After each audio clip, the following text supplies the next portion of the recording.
É o programa Bíblia no meu dia a dia. Estamos estudando o livro dos Números e que bom ter a sua companhia, que bom nós estarmos juntos para fazer uma experiência maravilhosa com a Escritura Sagrada, com a Palavra de Deus.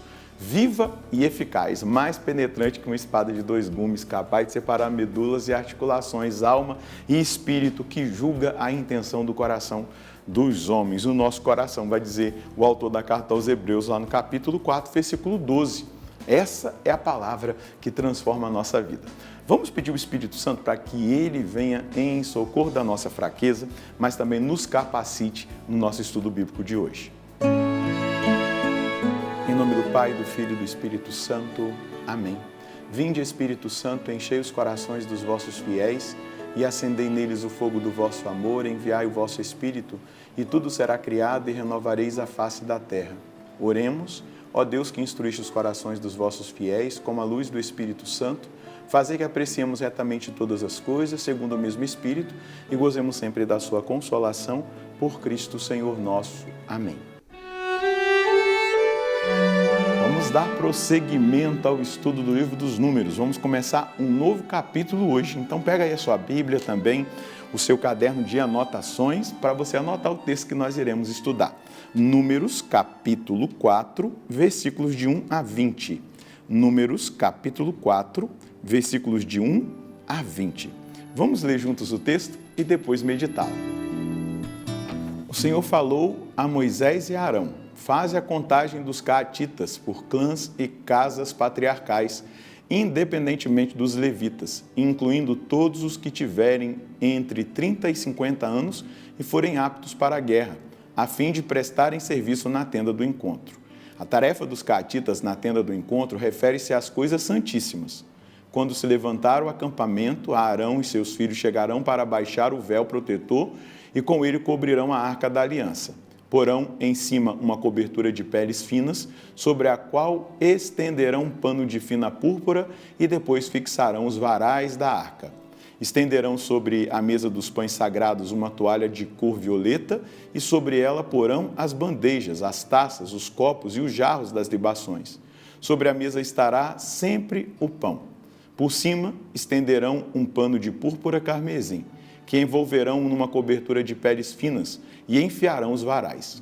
Tomarão um pano de cor violeta e cobrirão o candelabro e as lâmpadas, os acendedores e cinzeiros, e todos os vasos de azeite que servem para o candelabro. Guardarão o candelabro com os utensílios num invólucro de peles finas e os colocarão numa padiola. Estenderão um pano de cor violeta sobre o altar de ouro, cobrindo-o com uma cobertura de peles finas, e enfiarão os varais. Tomarão todos os utensílios litúrgicos usados no santuário e, depois de colocá-los num pano de cor violeta e envolvê-los numa cobertura de peles finas, os colocarão numa padiola. Limparão as cinzas do altar e estenderão sobre ele um pano de púrpura vermelha. Em cima colocarão todos os respectivos utensílios litúrgicos: os braseiros, os garfos, as pás e os aspersórios. Todos os utensílios do altar cobrirão o altar com uma cobertura de peles finas e fixarão os varais.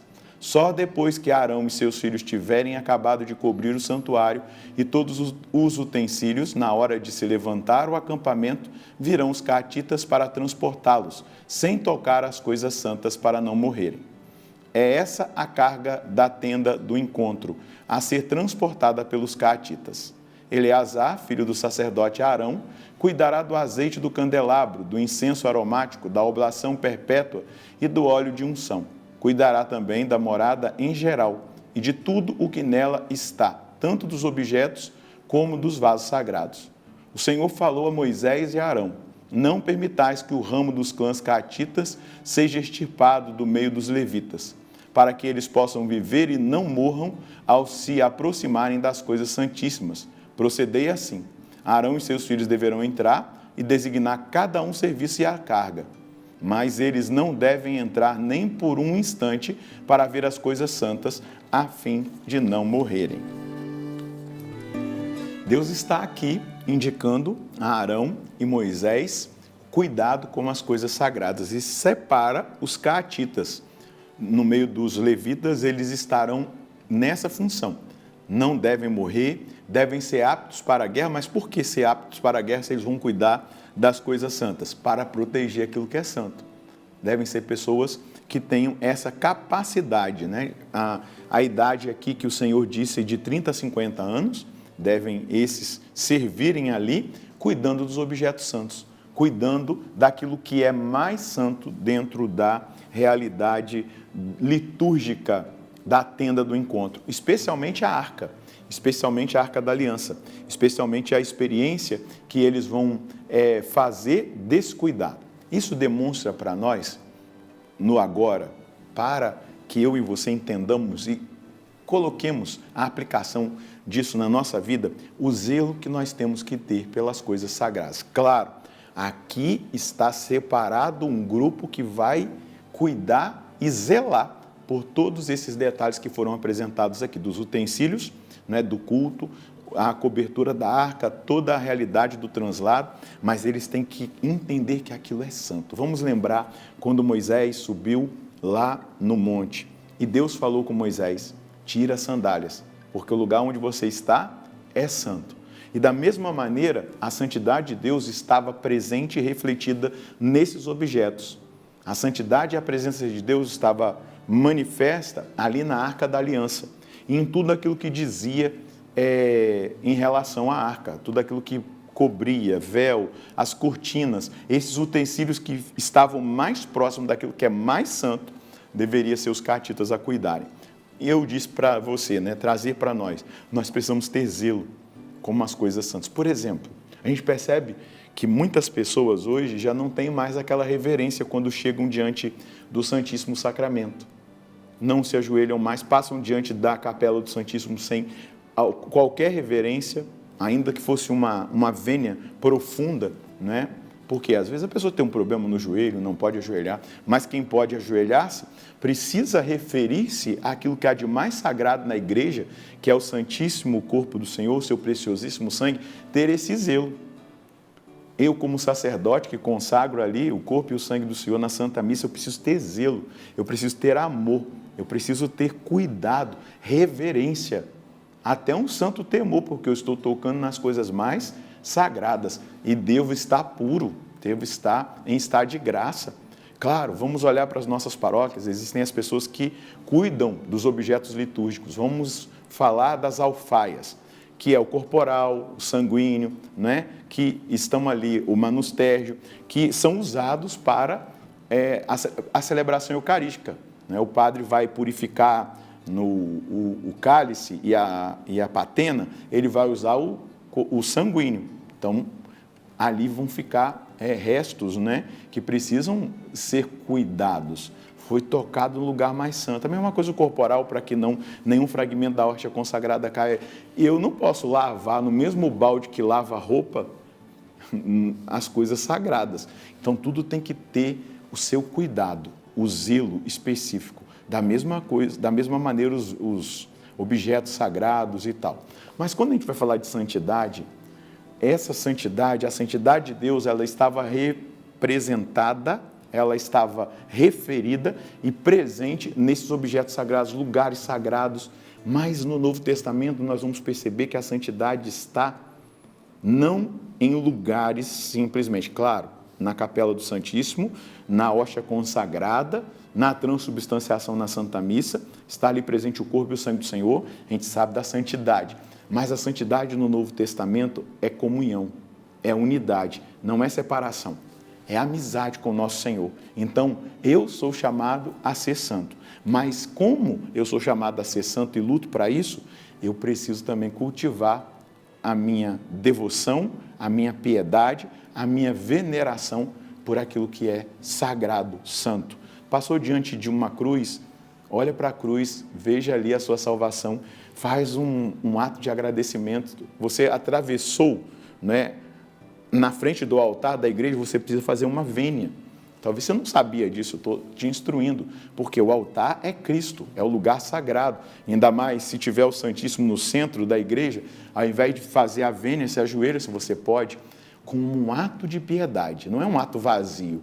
Eu estou me dobrando diante de Deus. Os caatitas não iriam fazer um ato vazio ao cuidar dos utensílios sagrados, daquilo que há de mais sagrado.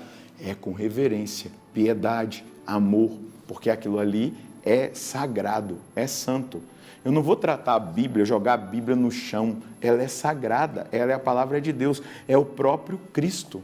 Inclusive, na Igreja Oriental, tem um sacrário para hóstia consagrada, para aquilo que é, né, o corpo e o sangue do Senhor, e também um lugar, como um sacrário para a palavra, porque eles reverenciam o corpo e o sangue do Senhor, a Eucaristia, no mesmo nível como eles reverenciam a palavra, porque a palavra é Cristo, não é? Então, a gente deve tratar a palavra de Deus com zelo também, porque ela é a palavra de Deus. Claro, aqui no Ocidente, nós não colocamos, por exemplo, a palavra dentro de um sacrário, porque nós temos essa compreensão, mas nós entendemos que ali, né, o corpo e o sangue do Senhor consagrado é materialmente, né, é o Cristo ressuscitado que está ali.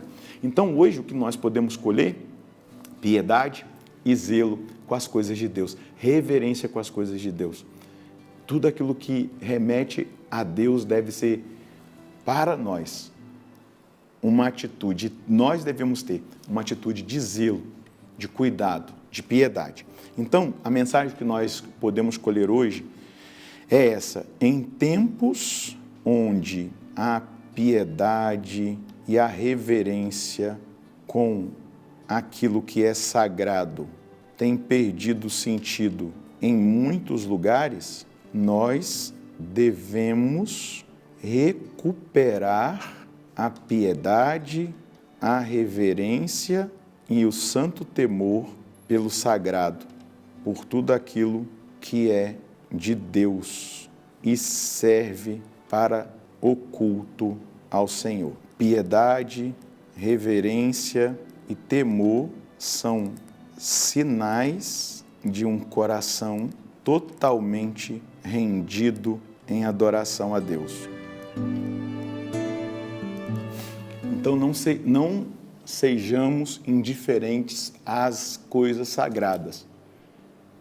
Amemos o Senhor nessas coisas sagradas. Tenhamos zelo, tenhamos piedade, tenhamos reverência por tudo aquilo que é sagrado. E deixa eu te dizer uma coisa: o seu irmão, a sua irmã, também é sagrado, é filho de Deus. E nele está a presença de Deus e nós devemos ver o Cristo em cada uma dessas pessoas. São os nossos irmãos. Vamos rezar?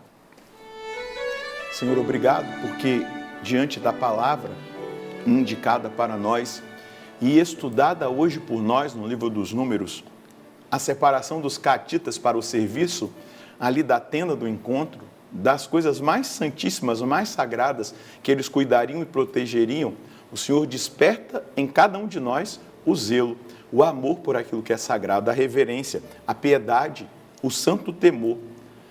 Faz com que cada um de nós vivamos isso na nossa vida, na medida do nosso amor por Ti, da nossa adoração pelo Senhor.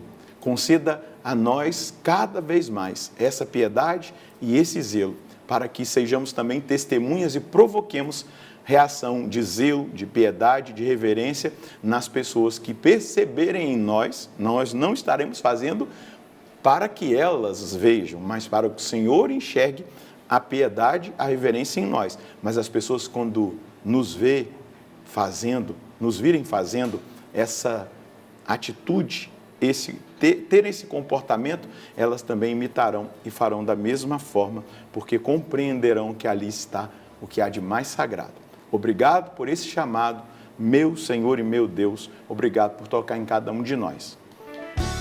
Deixa eu dizer uma coisa, aquilo que eu instruí, colhi junto com você como mensagem hoje, até mesmo na instrução da palavra, não pode nos levar a uma atitude extremista, entendeu?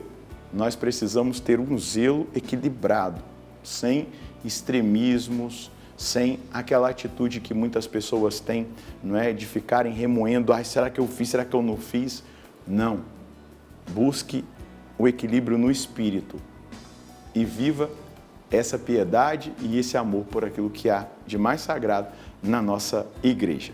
Deus abençoe você e a sua família. Nós nos encontraremos no próximo programa, se Deus quiser, no nome do Pai, do Filho e do Espírito Santo. Amém.